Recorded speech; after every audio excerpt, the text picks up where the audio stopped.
Bienvenidos a este espacio de la Iglesia Cristiana El Almendro. Palabra y verdad. Los cristianos se pueden dar el palo. Seguro que no. Ah, no. Seguro que no. ¿Y por qué no? ¿Cómo un cristiano se va a dar un palo contra una Biblia que dice que los borrachos no entrarán? Pero una cosa es darse mucho a la bebida y otra cosa es darse una copita de vino. Es como que ahora me dijeran a mí que yo darme un besito tocadito con una mujer que no es la mía. No está malo. María Mercedes. Oh, este dolor de cabeza no lo aguanto.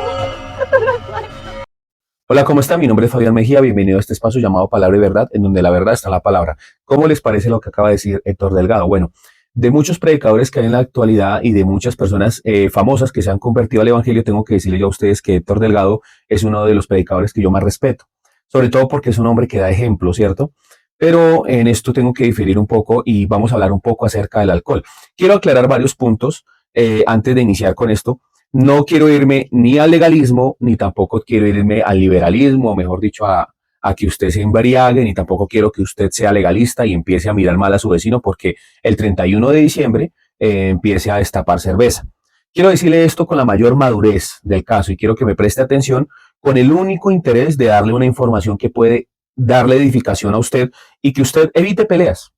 Porque claro que sí, en el mundo cristiano, cuando usted es cristiano y usted tiene familia, hay muchas peleas que se hacen por ese tipo de cosas, porque lo que pasa es que cuando nosotros vamos a unos extremos, como por ejemplo lo que voy a mostrar a continuación del señor Yaciel. El hecho de que Jesús convirtiera el agua en vino, pero en el Nuevo Testamento el vino al que se refiere la Biblia era un vino no fermentado, o sea, era más bien el jugo de la uva. Jesús no iba a hacer un vino que emborrachara a la gente, pues iría en contra de su santidad. Peligro. Veneno de cobra. Partículas de hidrógeno. Garras de pantera.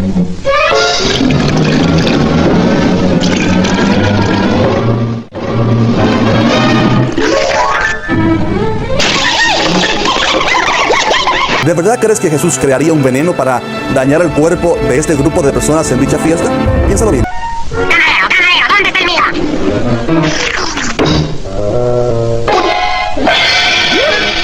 Patito, color de cafecito, no me quiero, ya sé por qué. Tengo una muñeca vestida de azul, zapatitos blancos, delantal de tul. Aquí el señor Yaciel dice que es completamente pecado, como lo está diciendo Héctor Delgado.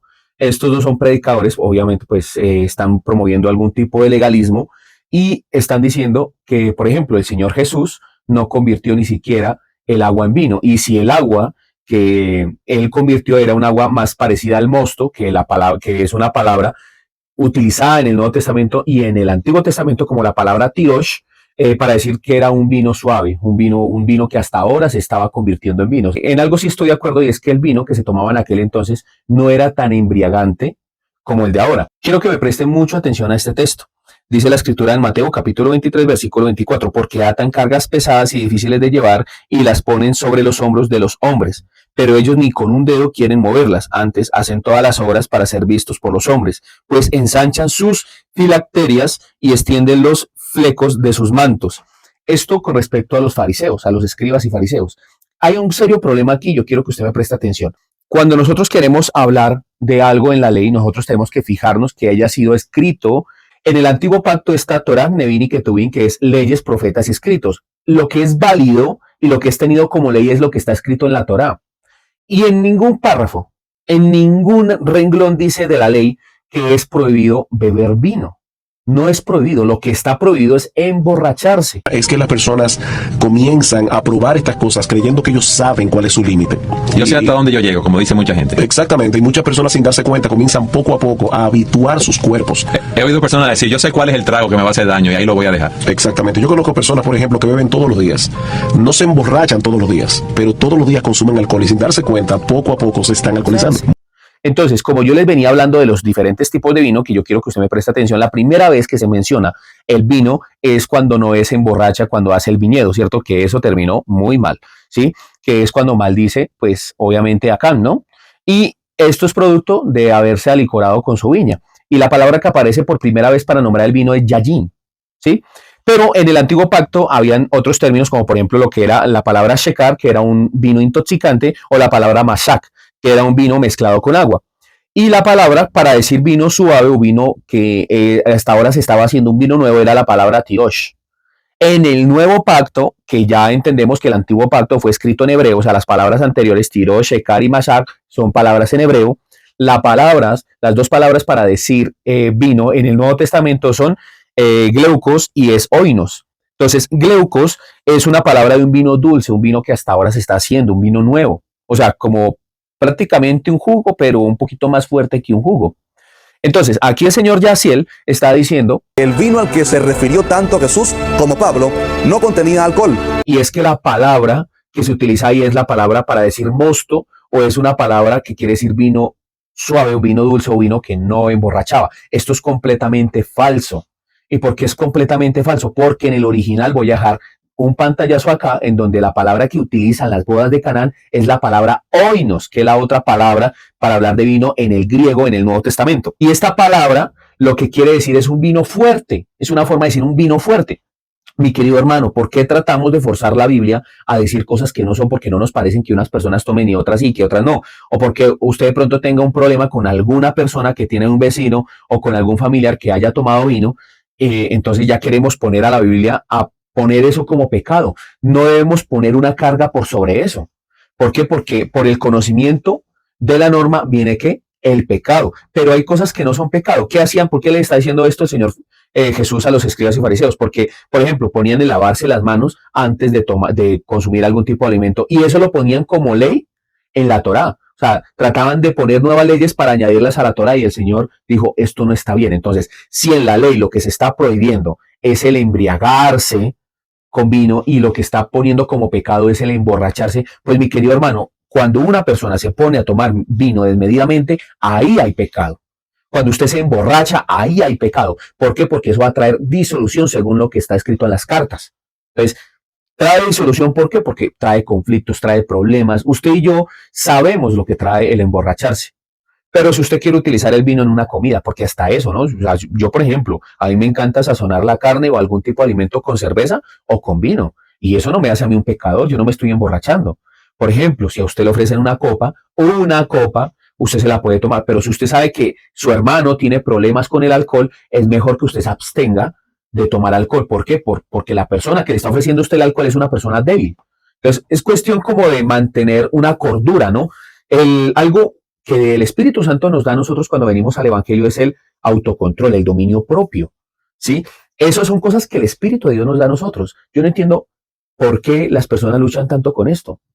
Dios no nos dio demonio propio, nos dio dominio propio. Pero hay personas que tienen el demonio propio y ponen normas y ponen cosas, y usted se pone a pelear que no, que eso es pecado. Y entonces ya cualquier persona que recibe una copa de vino lo miran como si fuera un pecador. Usted empieza a ser legalista, usted empieza a pelear porque la persona se cogió y se tomó una cerveza o una copa.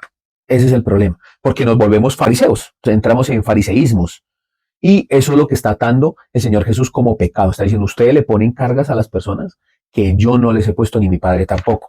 Mire, en las bodas de Canaán se utilizaba la palabra oinos para vino fuerte. O sea que sí, el Señor Jesús hizo vino fuerte. Por favor, colóqueme en el cajón de comentarios qué opina usted de todo esto.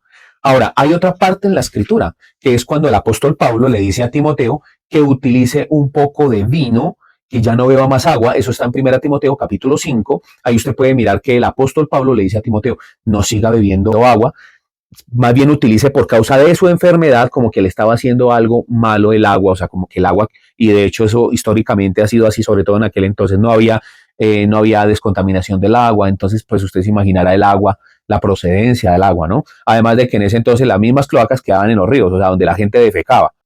En aquel entonces hacía daño el agua. ¿Qué se podía utilizar en lugar del agua? Pues el vino, mi querido amigo. Tanto el mosto, ¿sí? Tanto el tirosh, ¿sí?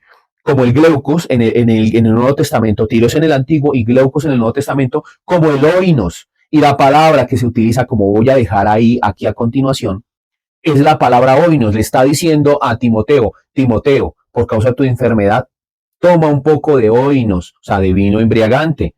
¿Hay pecado ahí en eso? Le está diciendo un poco, mi querido hermano, un poco. Eso sí, yo quiero hablarles a ustedes dentro de la autoridad y de lo que yo creo como pastor. Mire, hermano, muchos de pronto no estarán conmigo, muchos legalistas, pero mire, les quiero hablar desde el ámbito terapéutico. Yo rehabilitaba a personas frente al consumo de la adicción de las drogas, del alcohol. Yo soy facilitador en comunidad terapéutica. Uno de los peores vicios que hay en el mundo es el alcohol. Y quiero ser categórico con esto. Si usted me ha acompañado hasta aquí en el video, quiero decirle a usted una cosa. Para mí el vino es una de las peores adicciones que una persona puede tener, porque el vino degenera a la familia. Mientras que una persona que sea consumidor de otro tipo de sustancia se bota a la calle, usted del alcohólico lo tiene en la casa. Y por causa del alcohol hay disolución, dice la escritura. Entonces, usted, después de que está embriagado, pues va a golpear a su mujer, a sus hijos, no va a llevar el sustento a su casa, va a ser un irresponsable, ¿cierto? Entonces, ese tipo de adicción no solamente daña al sujeto, sino daña a todo el núcleo familiar. Por eso es que el alcohol es una de las peores adicciones. Pero tampoco vamos a satanizar y vamos a poner a la Biblia a decir cosas que no dice. Por ejemplo, la Biblia dice en Proverbios que no, de hecho usted lo puede googlear, dice, no consumas demasiada miel porque te hace daño. Entonces, ¿cómo así la miel me hace daño? Claro, porque si usted consume demasiado dulce, pues le va a dar diabetes. Obvio. O le puede dar lo que le daba a uno cuando uno era niño y pedía dulces, ¿no? Uno le comía todos sus dulces del 31 de octubre y le daba a uno rebote. Entonces, es obvio, pero por eso usted no está satanizando la miel. Ah, no vamos a satanizar la miel. Si satanizaríamos la miel, entenderíamos que no deberíamos comer postres, no deberíamos comer absolutamente nada con azúcar, mi querido hermano. Entonces, espero que esta información le haya servido, espero que haya sido de edificación para su vida y no le crea tampoco a personas que porque tienen una Biblia le quieren dar algún tipo de información. Quiero hacer la aclaración, para mí Héctor Delgado es un hombre de Dios.